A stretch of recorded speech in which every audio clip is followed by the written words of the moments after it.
salle. Merci beaucoup d'être là. Donc Elsa est la lauréate du prix Heure Art 2026 qui a été décerné par un jury de professionnels de l'art et de la culture. Un jury rassemblé exceptionnellement pour ce prix, pour cette deuxième édition, soutenue par la Maison Boucheron et organisée par Marie-Claire et Art Paris. Donc on est absolument ravis, Elsa, que tu sois la lauréate du prix Heure Art. Tu as fait l'unanimité auprès du jury pour plusieurs raisons, notamment ton engagement dans ta pratique, qui est celle de la céramique depuis tes débuts. Ton engagement également féministe avec la façon dont tu approches justement la place des femmes, de leur sexualité, du corps lui-même et plus largement des corps. Et aussi bien sûr la place, la notion de plaisir féminin que tu traites de manière très décomplexée et joyeuse, avec aussi beaucoup d'humour, ce qui est aussi une de tes caractéristiques, et aussi ce que tu as apporté dans cette pratique, dans cette discipline qu'on avait rarement vu, en tout cas de la part aussi d'une artiste femme, on peut le dire peut-être. C'est pas forcément ce qu'on retrouve chez les femmes la plupart du temps dans l'histoire de l'art. En tout cas, peut-être tu nous en citeras quelques-unes. Je serais ravie d'ailleurs d'en découvrir si c'est le cas. Et en tout cas, voilà, cette œuvre engagée, extrêmement aussi novatrice en termes de forme, puisque oui, tu révèles quand même, tu apportes des nouvelles formes justement dans la sculpture, des formes notamment très inspirées des organes sexuels, du corps humain, de la nature aussi. Et d'ailleurs, les œuvres qui sont exposées en ce moment à Art Paris sur le stand de ta galerie Papillon en témoignent, puisqu'on a affaire à des vases, fleurs, qui sont des femmes aussi, mais qui sont on va dire des créatures quelque part, ou en tout cas je pense que ce serait justement dommage de les enfermer dans une forme précise, puisque c'est bien ça l'idée, c'est de libérer aussi justement toute cette réglementation, cette classification peut-être, tu vas nous dire. Et donc ma première question, avant de peut-être d'aborder certains points de ton parcours et de ta pratique, c'est voilà, quelle est ta réaction face à cette nomination, donc ce prix, cette récompense du prix Heure Art. Comment tu le vis, comment tu le prends à ce moment-là de ta carrière en 2026? Allô? Oui, pardon. Bon, je suis très heureuse évidemment d'avoir eu ce prix. C'est impressionnant en fait, d'autant plus que les 11 autres artistes sont des super artistes, donc j'ai un peu ce syndrome de l'imposteur là dont vous avez parlé tout à l'heure. Très féminin d'ailleurs, voilà, on y est. Mais bon, alors que ce ne sont que des femmes, hein, donc déjà il n'y a pas de question de genre. Oui, bon, c'est énormément de chance et aussi beaucoup d'honneur et beaucoup de confiance en fait. Ça donne beaucoup de confiance. J'ai reçu depuis 2 jours, là, depuis que ça a été annoncé, des tas de messages super encourageants. Et donc c'est vraiment le bonheur. Je vois... j'ai eu une année 2025 avec énormément de reconnaissance parce que j'ai eu mes 2 premières expositions monographiques dans des musées, au musée de la piscine à Roubaix grâce à Karine Lacman et au musée des Beaux-Arts de Rennes grâce aux étudiants du master de l'université Rennes 2, du master métiers et arts de l'exposition. Donc c'était déjà une année voilà, de consécration. Ouais. Donc là, le fait que d'avoir à nouveau voilà, ce prix juste après, j'en demandais pas tant, mais je me réjouis. Et alors, ce que je vais pouvoir faire avec tout cet argent... Oui, parce que c'est une dotation, je rappelle, grâce à la Maison Boucheron d'ailleurs, de 30 000 €. C'est donc énorme. Qui est quand même une très belle somme qui est censé accompagner bien sûr la carrière, une pratique, soutenir justement la création. Oui, donc moi avec la céramique, j'ai une certaine autonomie dans ma production pour tout ce qui est cuisson, émaillage. Voilà, je suis comme un artisan en fait, je modèle toute seule. Mais pour tout ce qui est verre, là, il faut faire appel à des artisans verriers, donc les payer. Et le travail que je montre à la Galerie Papillon, là sur le stand C6, c'est une combinaison en fait de formes de corps de femmes. Des sortes de vases. La série s'appelle Les vases sont debout, les potiches ont attrapé des jambes. Et elles sont, elles renversent le stigmate de l'insulte de la cruche et de la potiche pour parader avec des fleurs qui sont aussi qui sont aussi du corps, qui sont en verre. Et donc j'ai trouvé des solutions en fait pour combiner la céramique et le verre, mais j'ai pas pu aller très loin parce que les journées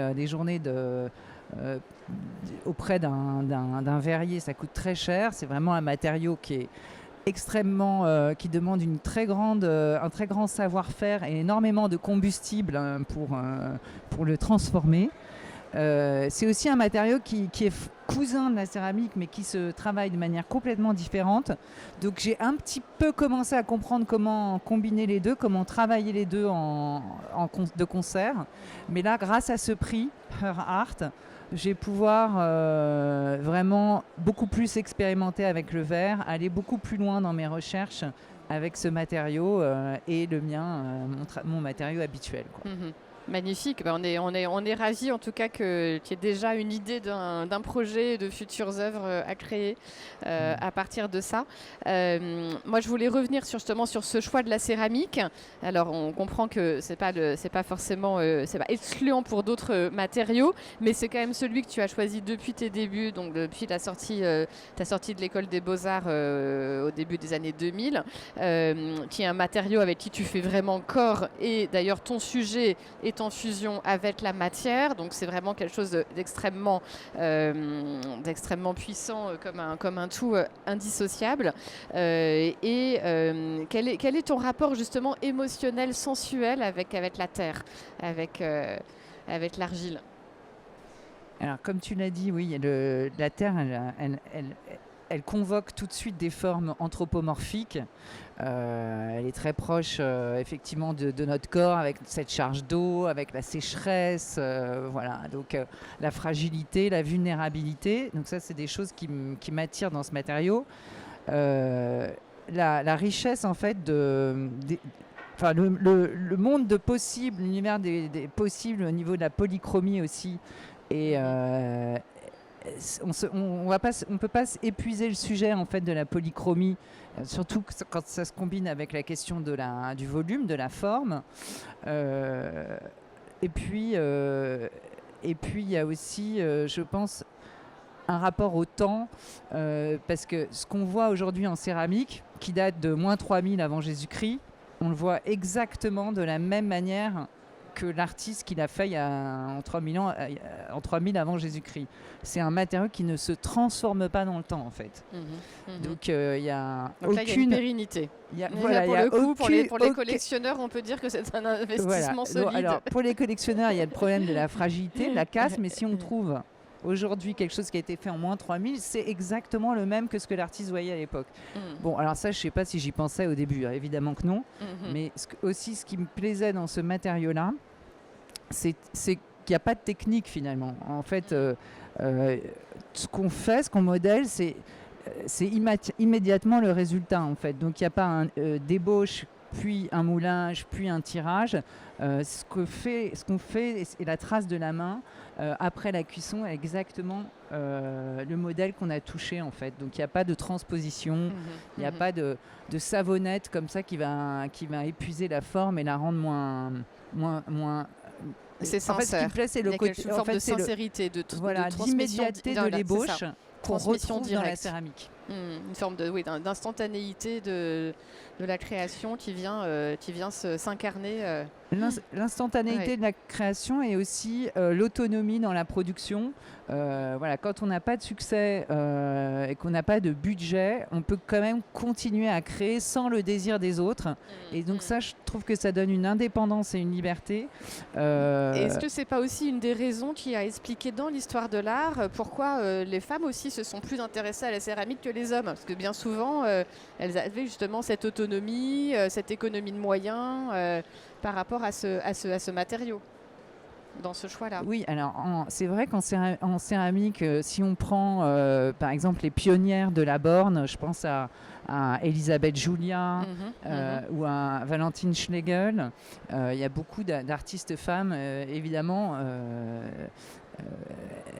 Est-ce que c'est forcément des questions matérielles et Jacqueline Lerat aussi qui ont motivé ses choix. Bien sûr, l'économie, c'est déterminant.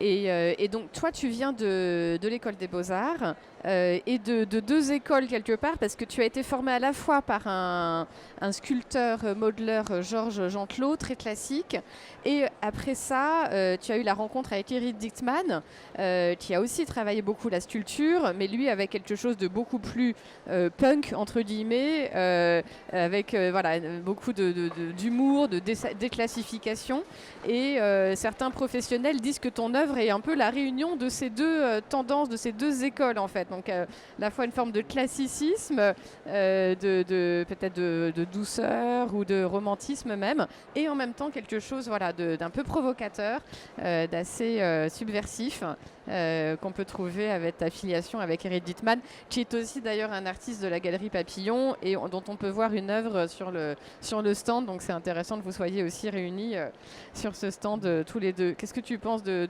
cet alliage originel? C'est vrai que c'est deux personnalités très très très différentes. Alors Georges Jean-Claude, je ne sais pas si vous connaissez, si vous voyez. Il est moins connu, je pense que. Il a été très connu de son vivant et c'est vrai qu'il est un peu, oublié parce que ses œuvres, elles voyagent très mal. Elles sont d'une grande fragilité, mais par exemple le portail, il a eu beaucoup de commandes publiques à l'époque de Mitterrand et Lionel Jospin. Il a fait le portail du ministère de l'économie à Bercy et aussi le fronton de l'église de Provins, où là la transposition en bronze a permis de conserver et puis évidemment de montrer de manière pérenne puisque c'est une commande publique. Alors voilà, ce qui caractérise le travail de Jean-Claude, c'est cette extrême fragilité. C'est des pots en fait de terre qui sont comme des voiles et qui expriment la vulnérabilité. Voilà, c'est quelqu'un qui a rescapé, c'est un rescapé de la Shoah et il a traversé la Seconde Guerre mondiale enfant et il a toujours cherché par la suite dans son œuvre à sublimer ses épreuves et à promouvoir une idée de syncrétisme religieux en utilisant des motifs bouddhistes, de toutes les religions. Syncrétique. Dans une idée de qu'est-ce qu'on partage en fait absolument. Quel est le noyau en fait de l'humanité. Et ça t'a inspiré ou tu penses alors vraiment sur le moment, j'aimais pas du tout le travail de Jean-Claude, mais quand j'étais étudiante, mais c'est lui qui était responsable de l'atelier Terre et il incarnait aussi vraiment ce matériau parce toute l'œuvre de Jean-Claude c'est vraiment lié au matériau Terre et à cette fragilité. Et puis en fait en vieillissant j'ai de mieux en mieux je pense compris son œuvre mais c'est vrai que quand Dittmann est arrivé aux Beaux-Arts j'avais l'impression de rencontrer le meilleur artiste du monde à mes yeux quoi. Donc j'étais vraiment très très heureuse de faire sa rencontre parce que je partageais beaucoup plus de valeurs à ce moment-là, je pensais comme ça parce que lui il se revendiquait comme sculptor classicus, donc il jouait à chaque fois avec cette image avec les matériaux nobles pour toujours faire un pas de côté, se décaler, les détourner et se moquer en fait de... Il y avait déjà cette envie chez toi d'être justement dans quelque chose d'un peu irrévérencieux aussi, ou en tout cas de prendre de la distance. Oui. Oui, je trouvais qu'il y avait vraiment un esprit de sérieux dans le travail de Jean-Claude, mais je ne comprenais pas son origine non plus. Donc effectivement, c'est vrai que ces deux influences... Tu t'es rapproché de lui finalement en vieillissant, comme tu dis. J'ai aimé son œuvre de plus en plus. Et tu reconnais quelque part une forme d'influence Et puis j'en ai acheté une. Et donc, et je vis avec, et c'est vrai que là... Je pense que vivre avec des œuvres, enfin bon, là on est dans une foire, donc forcément on a envie de ramener à la maison les œuvres qu'on voit. C'est une autre expérience aussi. Je pense que le fait de passer la frontière comme ça de l'intime, de la maison, et de vivre avec les objets, les œuvres au quotidien, ça donne une autre familiarité en fait. C'est ça, ouais, bien sûr. Oui, parce qu'il faut du temps aussi pour approcher une œuvre, justement, faire lien avec elle, c'est long. Et d'ailleurs, en parlant de longueur, je voulais parler également d'une de tes œuvres importantes dans ton parcours, qui a fait un peu basculer aussi ton travail, qui est cette fontaine, donc surnommée pisseuse. En tout cas, je ne sais pas si c'est un surnom, mais en tout cas, c'est une pisseuse, qui a été exposée d'abord au Jardin des Tuileries dans le cadre du parcours de la FIAC, hors les murs. Et ensuite, on l'a retrouvé à différents endroits, qui a un peu voyagé, qui aujourd'hui vient d'être acheté par le musée de Grenoble, donc qui rentre dans une collection. On en parlait tout à l'heure de l'acquisition des institutions. Donc, c'était en 2014, la première présentation de cette œuvre. 2012. Donc voilà, 14 ans plus tard, on y est. Enfin, après moult péripéties et aussi polémique, et cette œuvre, donc c'est un temps long quand même de digestion, d'acceptation d'une pièce comme ça. Donc la pièce en résumé, c'est une fontaine de 3 mètres de haut, c'est ça? Tu peux peut-être la décrire mieux que moi pour le public. Je l'ai conçu par rapport au Jardin des Tuileries aussi, puisque c'était ce programme de la FIAC. Dans le Jardin des Tuileries, c'est là qu'on a retrouvé des tessons de l'atelier de Bernard Palissy, qui est la star de la céramique française de la Renaissance. Donc vous connaissez sans doute ces plats avec les poissons, le monde reptilien comme ça, le vif, moulé sur le vif, la rocaille, les coraux, etc. Donc tout un univers aussi, une iconographie qui, comme le corps dont on parlait tout à l'heure, est liée aussi aux matériaux terre, quoi. Et donc la pièce, c'est une sorte de petit mannequin piece au féminin, qui est debout sur 2 grandes colonnes d'argile qui sont ornées de toutes ces références à Bernard Palissy, les coraux, etc. Et donc elle fait pipi debout. Et c'est juste 2 jambes et un sexe vraiment féminin. C'est un sexe de bébé, tout bien joufflu. On est vraiment dans quelque chose d'assez stéréotypé en fait. C'est une forme simple. C'est une forme simple. Archétypale, on va dire. Archétypale, voilà. Bon, moi j'étais dans les couches à ce moment-là de ma deuxième fille, donc j'avais ses lèvres charnues sous le nez quand même régulièrement, et je venais d'avoir une déception, enfin on va dire un accident de parcours professionnel, puisque je m'étais fait mon contrat s'était terminé à mon poste d'enseignante aux Arts Déco. Tu t'étais fait remercier d'un poste d'enseignante que tu avais depuis longtemps. Ouais. Au retour de mon congé parental.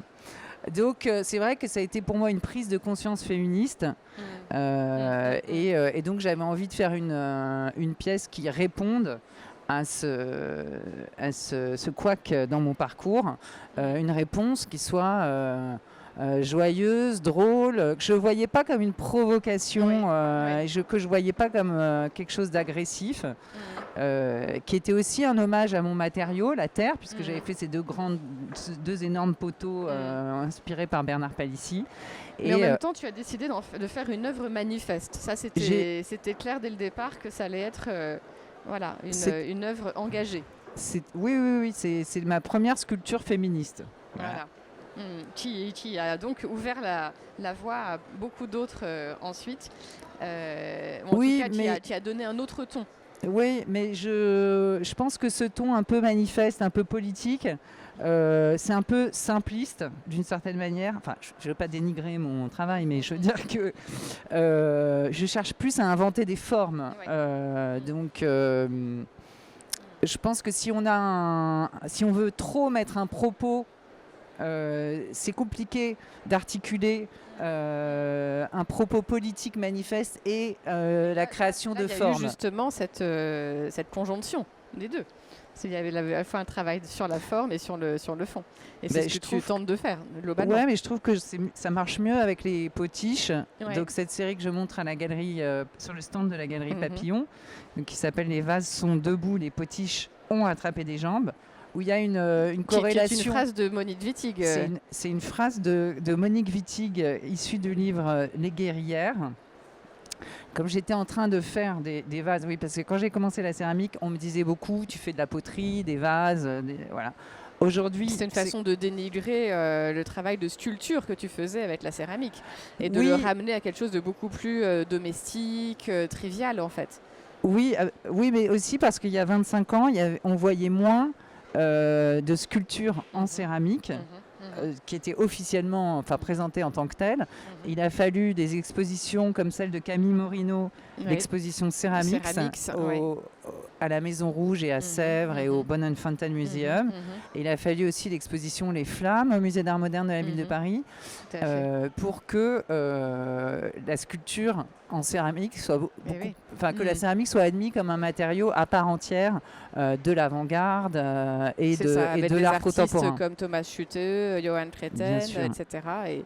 Et ton travail évidemment. Ouais. Et donc une fois qu'on avait bien compris qu'on pouvait faire de la sculpture en céramique, à ce moment-là, je me suis permis d'utiliser le vase, la potiche, la cruche comme un motif pour faire des sculptures. Voilà.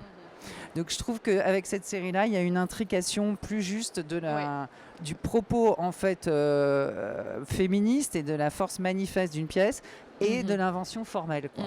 Je trouve que c'est plus subtil que la pisseuse. Et d'ailleurs, oui, c'est intéressant ce que tu dis sur le fait que tu travailles d'abord des formes et en même temps, ce sont des formes qui vont venir vraiment déplacer le regard, soulever des questions. Ce sont pas des formes qui sont toujours faciles d'ailleurs à approcher ou à recevoir pour le public. Enfin, on voit bien que ton travail divise encore et peut poser question. J'en avais parlé avec Magali Lemans, qui est donc historienne de l'art et qui avait accompagné en effet l'exposition au musée des Beaux-Arts de Rennes avec les étudiants, donc des jeunes curateurs, qui apprécient beaucoup ton travail aussi parce qu'il parle de la fluidité du genre, de l'intersexe et donc c'est quelque chose qui est très important pour la nouvelle génération et qui les passionne dans ton travail. Et Magali disait une chose assez intéressante. Elle disait que tu avais finalement, tu inventais des formes qui étaient justement des formes qui n'étaient pas, qui rentraient dans un imaginaire sans contexte justement sexuel associé. L'idée étant tes sculptures montrent des vulves, des seins, des pénis, mais en même temps, comme des sujets à part entière en fait. Et elle avait une phrase intéressante qui était aussi de dire que tu avais un regard sur le corps sexuel comme un éclat de rire. Est-ce que tu te retrouves là-dedans? Oui. Magali Lemans, c'est une historienne de l'art qui travaille aussi cette question de l'hermaphrodite.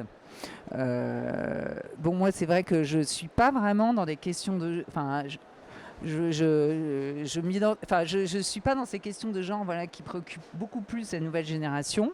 Et c'est vrai qu'on a eu des échanges avec ce groupe d'étudiants qui était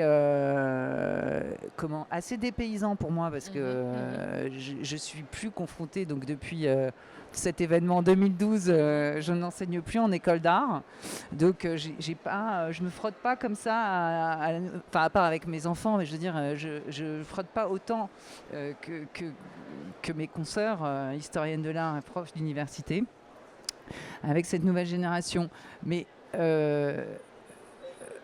moi, dans mon rapport en fait au corps et à la sexualité, évidemment, je suis une femme, mais je trouve que les choses ne sont dans l'action en fait sont pas si claires que ça, et qu'il y a que entre les fantasmes et les ressentis, des choses peuvent s'inverser, se renverser, et dans mon travail, on retrouve ça parce que j'aime bien cette phrase de Godard qui dit travailler à aimer et aimer travailler. Je pense que moi j'ai envie que la nuit se retrouve dans mon travail du jour et inversement. Donc je pense que la sensualité, elle est dans des endroits qui sont impurs et qui sont entre deux eaux, entre deux sexes. Voilà. Donc même si je me pose pas de questions de genre, ça passe quand même d'une autre manière, on va dire. Et est-ce que, donc, parce que je sais que tu aimes bien dire aussi que tu ne représentes pas le corps, mais que tu représentes le sentiment du corps. Exactement, ouais. C'est ça que j'essaye de... C'est plutôt des évocations de ressenti que de... Bon, mais évidemment, ça passe par des... Ça passe forcément par des formes, donc il faut forcément... Oui, parce que je pense aussi à cette Vénus, justement, comment s'appelle-t-elle, cette Vénus avec donc tous ces... la jouissance, là. Tous ces, oui. Oui, en fait, bon là, Vénus pour le coup, polymorphe, c'est une autre, non, c'est ça, polymath, avec plein de seins, voilà. Parce que celle-ci, elle est assez dans la... elle est dans la jouissance aussi. Ouais, alors là, c'est des choses d'assez puissant, qui s'impose, quoi. Le corps de la femme qui s'impose comme vraiment dans toute sa puissance, justement. Alors cette sculpture-là, je l'avais faite parce que j'avais découvert grâce à Aware, décidément on parle de cette association qui remercier le travail de Aware, qui avait organisé une conférence, et une intervenante avait montré une impression 3D d'un clitoris à l'échelle 1. Alors j'avoue que c'était la première fois que je voyais ça, et je ne savais pas que ça avait cette forme-là, et ça m'a beaucoup impressionné. Donc de rendre visible cette... Là, on rejoint le travail de la forme, justement. Tu as eu envie quelque part de t'inspirer de cette forme. Mais là, j'ai vraiment... Enfin, j'ai pas copié la forme, mais enfin, j'ai vraiment fait au cœur... de manière réaliste. Au cœur de cette Vénus qui se prend un jet d'eau, voilà, au cœur de cette vulve, j'ai mis ce clitoris que j'ai fétichisé en utilisant un lustre doré. Mais voilà, l'idée, c'était de vraiment montrer à nouveau, comme les militantes qui étaient intervenues avec l'association Aware, comme un passage de relais, mais aussi parce que la forme m'intéressait dans sa complexité. Bien sûr. Et alors, on parlait d'humour au début de cette conversation, et de la place que ça a dans ton travail. Donc l'humour, le second degré, la distanciation aussi. Il en faut aussi pour justement accepter ce type d'œuvre, notamment dans l'espace public, parce qu'on sait que notamment cette pièce de la Fontaine, elle a aussi provoqué beaucoup de polémiques et été rejetée quand elle a été présentée à Nantes, notamment. Ça, c'était en 2020, je crois. Oui. Où donc des activistes, c'est ça, avaient cherché à détruire la pièce en quelque sorte, enfin, l'avaient endommagée. Ils n'ont pas détruit la pièce. Ils ont projeté des ball paint, de la peinture verte sur le. Enfin, symboliquement, ils l'ont sali, quoi. Voilà. Mais ce qui est formidable avec la céramique, c'est très résilient. Et comme la vaisselle, ça se lave très bien.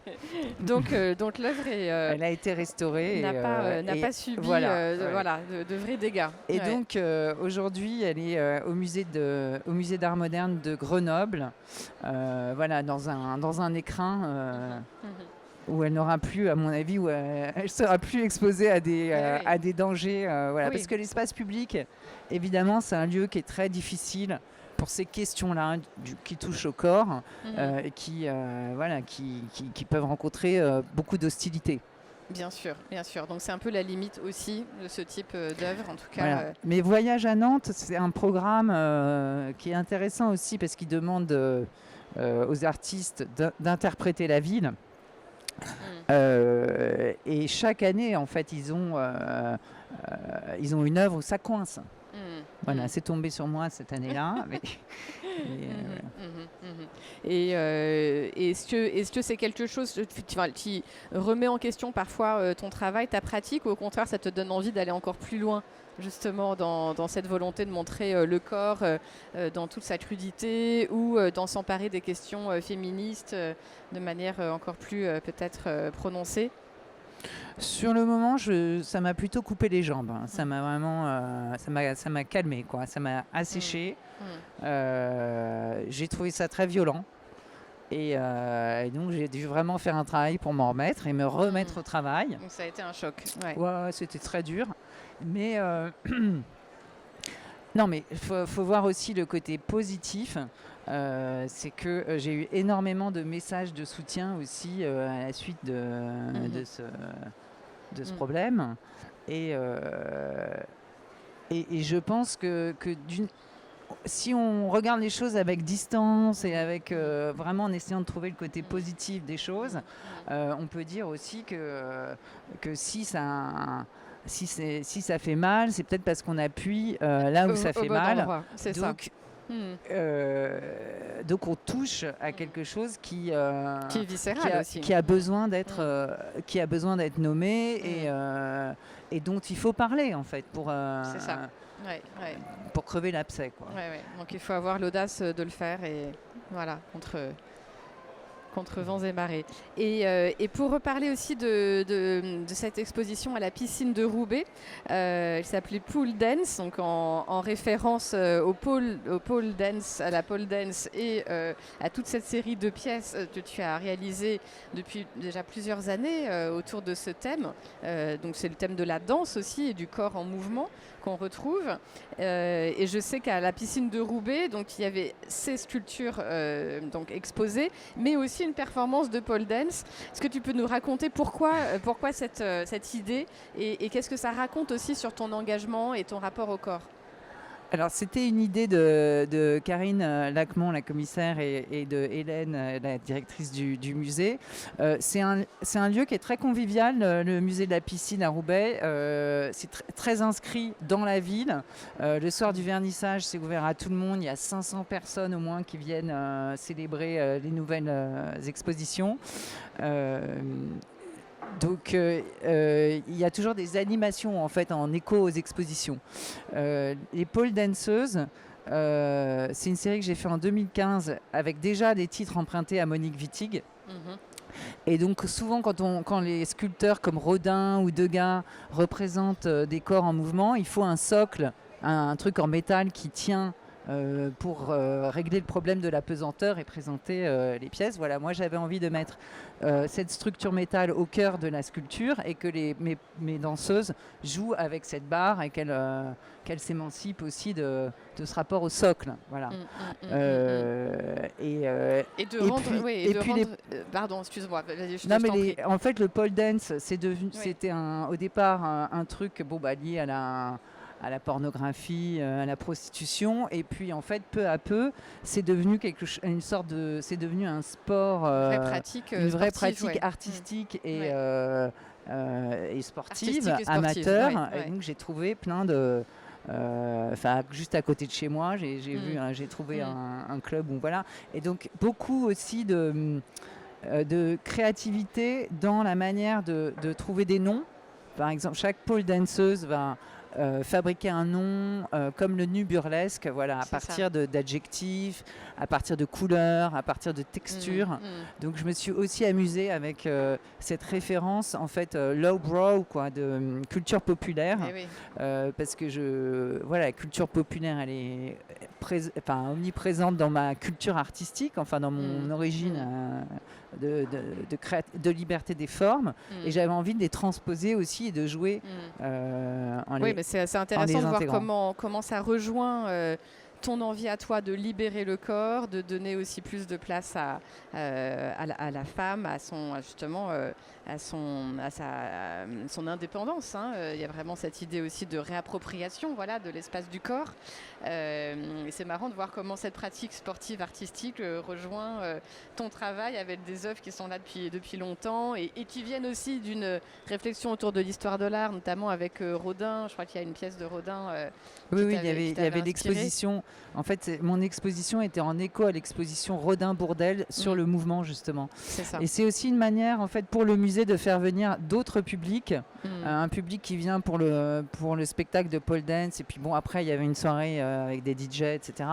De faire venir un jeune public au musée et pour avoir un rapport plus décomplexé avec les œuvres et les voir dans un contexte un peu moins officiel, moins effrayant que la visite classique du musée.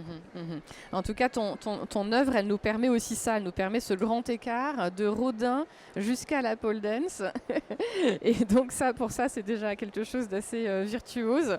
Et puis, il y a vraiment voilà, cet humour, ce décalage, ce plaisir aussi, parce que c'est vraiment une œuvre aussi qui est beaucoup liée, je trouve, à des énergies très, très positives et qui est de l'ordre aussi de cette idée de jouissance. Et donc, je voulais revenir là-dessus pour terminer, peut-être d'où tu tiens ça, en fait, d'où ça vient.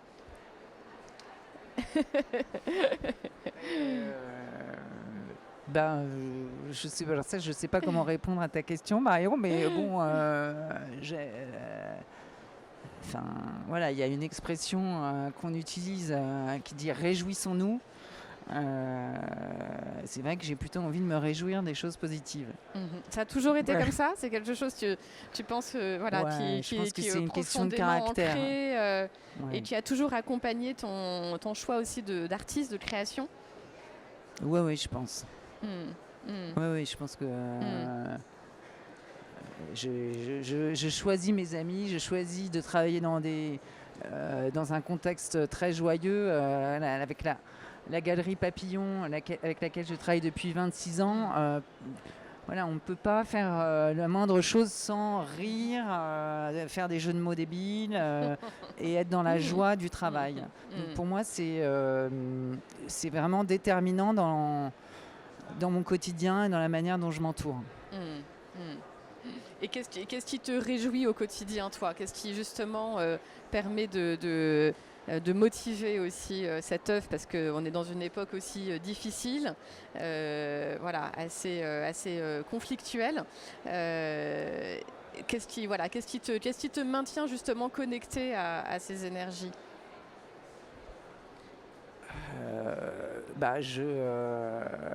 Je dirais pas que je suis dans l'évitement, mais c'est ta pratique vraiment qui est ton socle.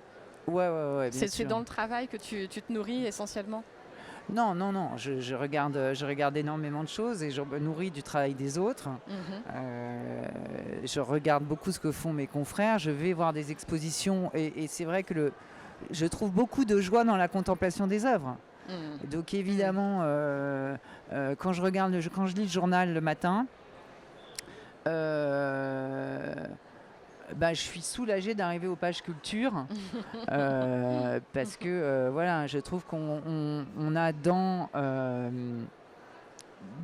l'univers culturel, quelles que soient les expressions artistiques, une source de joie qui est indispensable à notre survie au quotidien, quoi. Merci beaucoup, Elsa. On va laisser une petite question. Merci, pour le public. Non, on n'a pas de temps pour le public. Alors non, je suis désolée. Peut-être vous croiserez Elsa qui pourra vous dire 2 mots. Merci infiniment et encore bravo et merci à tous. Merci Marion Vignal.